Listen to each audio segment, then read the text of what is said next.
अस्सलाम वालेकुम व्यूअर्स, कैसे हैं आप सब। अल्लाह ताला आपको हमेशा खुश रखे। आज आपके साथ मैं कॉन्स्टिपेशन गैस के रेमेडी शेयर करूंगी और ये इतनी ज़बरदस्त रेमेडी है कि इसकी फ़र्स्ट यूज़ से ही आपका कॉन्स्टिपेशन का प्रॉब्लम हल हो जाएगा।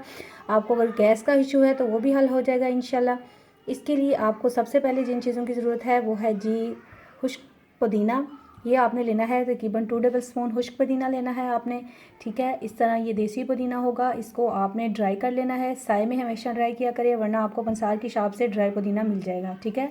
उसके बाद आपको जो सेकंड चीज़ है वो है जी अजवाइन। अजवाइन ले लेंगे हम, ये देखें अजवाइन, ये भी देसी अजवाइन है, ये ले लें आप।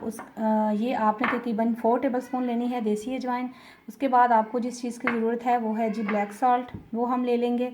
ब्लैक सॉल्ट वो आपने टू टेबल स्पून ले लेना है, अदरवाइज़ आप इसका कम और ज़्यादा भी कर सकते हैं, ठीक है। उसके बाद आपको जिस चीज़ की ज़रूरत है वो है जी कलवंजी।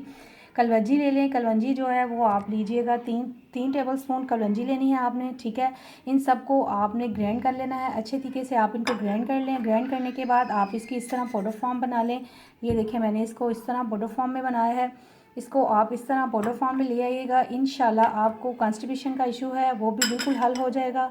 अगर आपको कोई भी गैस्ट्रिक का इशू है वो भी इससे हल हो जाएगा। अगर आपको कब्ज़ है या कब्ज़ से रिलेटेड कोई प्रॉब्लम है तो वो भी ज़रूर हल हो जाएगी। अगर इसकी वजह से अगर आपका कलर ब्लैक है तो वो भी बहुत जल्दी ठीक हो जाएगा। आपकी सेहत बहुत अच्छी हो जाएगी। इसको आप हाफ़ टी स्पून हर खाने के बाद सुबह दोपहर शाम लें। इंशाल्लाह आपका हज़मा बहुत अच्छा होगा, मेटाबॉलिक रेट बहुत हाई हो जाएगा और आपको किसी किस्म की कोई भी कॉन्स्टिपेशन का मसला नहीं रहेगा। आई होप योर्स आपको मेरी ये वाली स्टमक सेवर रेमेडी बहुत अच्छी लगी होगी। इसको अपने दोस्तों के साथ शेयर करें, मेरे चैनल को सब्सक्राइब करें, लाइक करें। ईद गिर्द सबका ख्याल रखें, खुश रहें, खुशियाँ बांटें। अल्लाह हाफिज़।